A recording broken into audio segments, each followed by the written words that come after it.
Hello! Welcome to Lakewood Next Daily Devotions, and I am Mallory. Imagine with me, if you would, that you are standing on a mountain with Jesus. Quiet, peaceful, it's a little ordinary. Then, suddenly, everything changes. His face shines like the sun. His clothes appear as if they are white as light. Moses and Elijah appear, and you recognize them even though you don't know how, representing the law and the prophets. And then God speaks. This is found in Matthew 17, 1 through 13, and it is known as the Transfiguration. Here we have Peter, James, and John, and Jesus took them alone to the mountain. This was quite exciting for them, and Peter, good old Peter, shouts, "Lord, it's wonderful for us to be here. If you want, I will make 3 shelters as memorials, one for you, one for Moses, and one for Elijah." But even as he spoke, a bright cloud overshadowing them, and a voice came from that cloud and said, "This is my dearly loved Son, who brings me great joy. Listen to him."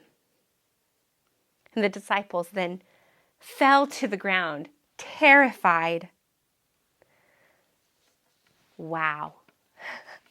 What an experience. My heart is pounding just now, imagining if I was in that place. They not only got to see Jesus glorified, but they got to hear the voice of God. And he said, "Listen." Jesus is not just any other prophet. He is greater than both Moses and Elijah. He is God's Son. And he speaks with authority, with love. And he has come to suffer, to die, and to raise again. Are you listening? Or do you just stand by, admiring from a distance?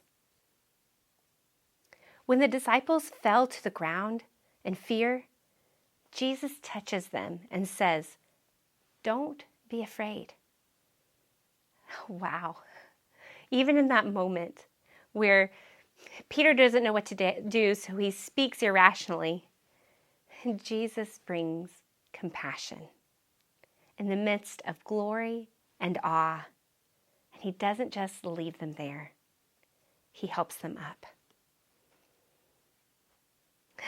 This is quite remarkable to me, because just before this passage, back in Matthew 16:28, the very last verse of 16, it says, "And I tell you the truth, some standing here right now will not die before they see the Son of Man coming in his kingdom." Then 6 days later, Peter, James, and John get to go with Jesus to a mountain, and they see him glorified, his divine nature revealed. A glimpse of kingdom, a glimpse of the King.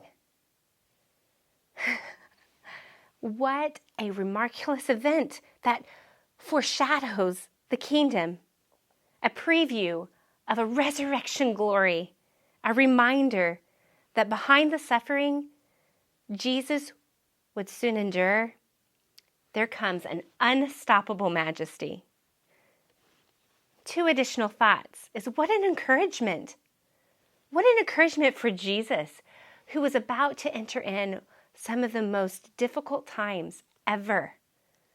That God would give him such encouragement to get to meet with Moses and Elijah, who would understand his suffering, who would understand the heartache it is to love and be compassionate to grumbling and sinful nation. And what an encouragement to Peter, James, and John, who would get to see the glory of God. And I wonder how much they were reminded of that, especially at the resurrection of Jesus. What a powerful moment.